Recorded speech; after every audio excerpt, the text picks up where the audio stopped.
So let's talk about offer production and offer marketing. It is almost mid-February. We are going through 2025 pretty quickly. We're super busy in Black Educators Amplified, serving our bespoke clients, one of which is an electrician. And then we have a one-to-one session that we are beginning actually today. And so we are booked up and booked out in the marketing agency and in the accelerator.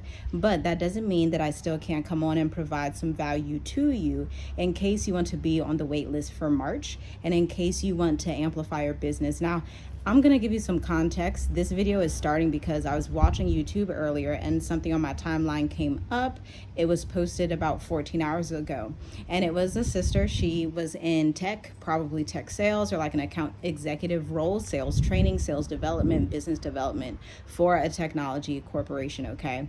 And she had a 6-figure salary, but on the spot, out of nowhere, they fired her. Like, she even filmed it. They called her and she just knew what was going to happen, and she spoke to 2 people, the director and one of the managers, and they told her that they had to let people go. Now, it wasn't just her. It was her and 23 other people. And I do know for certain, I can guarantee it by the way that the current administration is speaking in America, that there will be more remote jobs that are going away. So if you're in tech sales, if you're already in some type of education consulting, but you're doing it in a corporate fashion, if you're in engineering, but you're doing it in a corporate fashion and you're not packaging your own services, your own offers to bundle up for small businesses in your area, then you can branch out and scope to large businesses the way that we have in global companies. If you are not doing that, it's like waiting for someone to just bring down the ball on you and just tell you you're fired, right? They didn't do it with any notice. The comments were like on fire. They were like, yeah, they want you to give a 2-week notice if you're quitting, but they didn't even give you a 2-week notice. And it was just like, man, this is going to be a difficult time for a lot of people. Thankfully, she's financially savvy, financially wise. She has her emergency savings of like 6 months or 12 months or whatever it is. And if you don't want to be in this spot, or if you want to be more proactive and put on this identity of let me be proactive, let me be diligent with what I'm doing, let me be a wise steward of the divine gifts and talents that the Most High has given me, then you're going to want to listen to the end because this video is going to resonate with you deeply.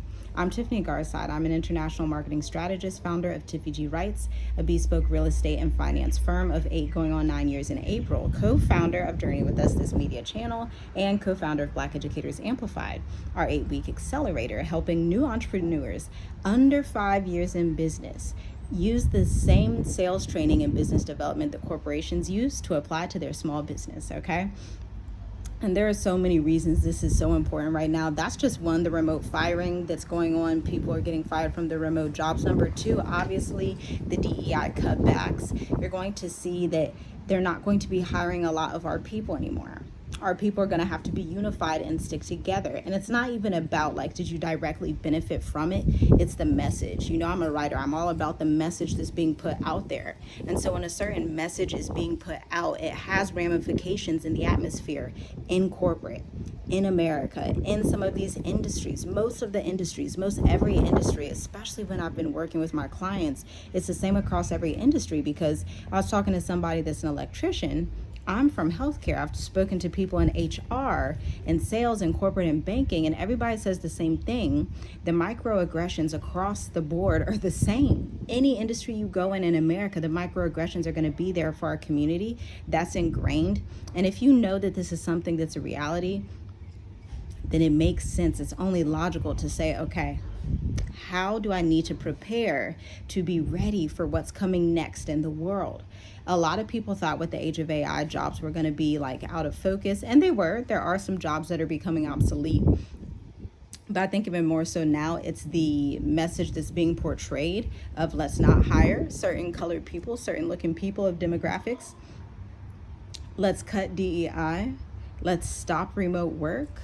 Let's stop funding for certain contracts. And this really messes up the small business industry in America, because a lot of small businesses, for them to start, they're dependent on those SBA loans. They're dependent on getting certain local and government contracts. But the main problem that happens when people rely on somebody else and just rely on a network to do all the work in your business for you is that if and when all those things are cut off, you don't really have a business, because you don't have a repeatable sales sales system.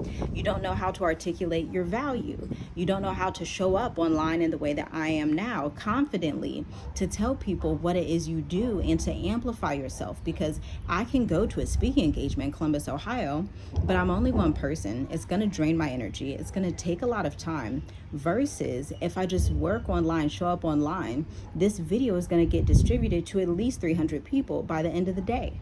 That's a lot of people. That's more people than I can talk to if I'm at a networking event. See, we want to work smarter and not harder. The goal isn't to be everywhere just for the sake of being seen. Our goal for the people who come into our accelerators, who come to learn from us and what we teach, is that you want to only be seen by those that matter. Your minimum viable market. I've been talking about this a lot. Vocabulary lesson, write it down. The minimal viable market. This is the smallest segment of people that you need to work with to convert clients. Meaning, if you are any type of online consultant or you want to be an online consultant, you can have your offers priced at $1,500 to start, and you're doing a 12-week bookkeeping session and budgeting session, combining the two into a 12-week package to revamp the experience for teachers who don't know how to budget but need to have their savings just in case they need to switch jobs. See how that's very niche and very specific? Moving on. That niche, you can go into that niche and serve 4 clients. Now you do the math. What's 1,500 times 4? You're quickly going to be making more working less hours, especially if you run it as a group program. You structure the curriculum. This is where a product offering comes in. Structuring your product marketing. I've sat on many corporate marketing boardrooms. I've developed curriculum for some of the largest institutions in America that are not local school districts, they're federal, okay? And so I've helped them in deciphering what curriculum to provide, editing the curriculum, providing the copy, the website copy, the messaging, all of these things, because that's part of your offer. But too many times, entrepreneurs in our community don't understand that. Corporations understand branding. That's why they will invest $80,000, $90,000, $100,000, $120,000, $130,000 on contracts to have consultants like me as a marketing strategist come in and consult on how to speak to the value of their offers. But our community, we have a weakness. It's a really, really bad weakness, and it's the main weakness that can really decimate your business before you even get a chance to get it off the ground. We will be dependent on networking and referrals and depending on others to grow our business when it's our responsibility to grow it. And the best way to grow it is not going door to door. It's not passing out postcards and flyers. It's not running random Facebook ads when you don't have $10,000 a month to spend in Facebook ads and you didn't even realize what the target audience is. You didn't perform the market research yet.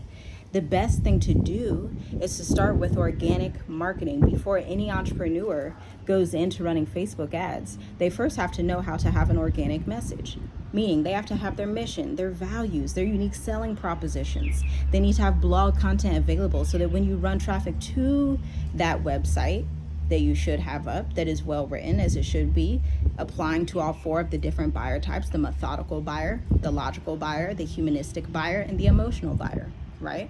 This is something I just taught last week. You need to have all of these different algorithms going into play to structure your offer and to sign clients. Another thing that a lot of people get wrong, a lot of new entrepreneurs under 5 years in business don't understand that just because you open the virtual doors to the business doesn't mean that people will come.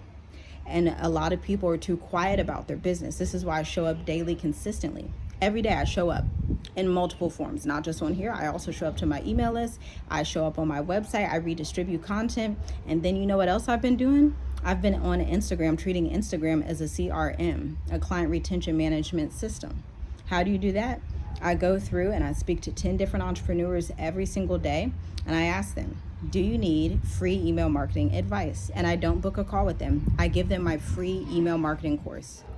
It's real simple. It's automated. Everything's already done. Once you create the ebook, once you create the sales sequence for the emails, then it's done. All you need to do is get in contact with people all the time so that I don't spend $5,000, $10,000 on Facebook ads, although I do have clients who spend $10,000, $20,000 on Facebook ads. For my business, my structure is very organic, very much relationship based, but also because I'm one person with a team of 1 to 3 at any given time, I also need to have a good deal of leverage. That leverage is extremely important, and the only way to get leverage is to use digital marketing. You can't get leverage in person, although you can get your first contracts at like a local mom and pop shop. I've done that in Columbus, Ohio. It works fantastically. Beyond that, when you want to scale to multiple regions, and I do suggest you scale to multiple regions, when that is your goal, you have to have some kind of leverage to duplicate and magnify yourself in different areas, okay? Meaning, I have clients that are in Canada. I'm actually doing a speaking engagement with a prior client, which I'm super excited for. We first met each other in 2018. She's in Canada. I was in Columbus, Ohio, but we're collaborating again on an introvert marketing speaking engagement, which I'll tell you about soon. If you want to be invited, I'll give you the invitation. Okay, so this is where leverage comes in. When I started out, I was a blog writer. So I already had this idea of leverage as a writer. Writing by default is an extreme level of leverage because I can duplicate my thoughts without being in one place. Meaning, if I write a book, if I write a blog, that blog can be duplicated to 200 people at one time. And I don't have to use Facebook ads. I just need to share my experience in Facebook groups. Relevant Facebook groups where I'm allowed to post blogs and have conversations with people and assist them and help them. This is what building a brand is. That's what building a business is. It's relationship building in a digital arena. That's how we run multiple online businesses for 9 years now, and received businesses that are 6 figures, 7 figures, 8 figures in business, okay? So we used to work with a lot of e-commerce and like product companies, but as we elevated, we mostly only work with finance and real estate firms and lawyers, attorneys. Why? Because they're the ones who understand the value of educational marketing. That's why I love working with people in academia. People who are in healthcare as well get this. They understand the value of education. It's not a foreign language to them, but a lot of entrepreneurs want to hop on the scene without doing the due diligence to provide the client education, the customer service that comes by education. No one will know you. No one will be able to trust you unless you're willing to have a conversation with them. So I urge you to think along these lines and to start creating your own offers. I do have programs available for you if you need assistance and you need a demo to create your own complex offer structure, right? Because when we're talking high ticket sales, 1,500 and above, 1,000 and above, for some people, they want to stay at 600, 500 for a course. That's fine in the first phase, but we need to scale up because we have phases. It's like structural engineering in marketing. We go through phases of product development so that you can come with a business plan. Go to your local credit union, your local business bank, and get working capital. But without having that structure laid out, you don't know where you're going. And if you don't know where you're going, your client also doesn't know where they're going to be able to go with you. And that is just an atrocity. That could be the saddest detrimental thing for your business. And so hopefully this gave you some insight, some encouragement, some inspiration, something to think about tangibly and practically for your business. I have free resources down below for you. I have a multitude of blogs that I've written since 2017.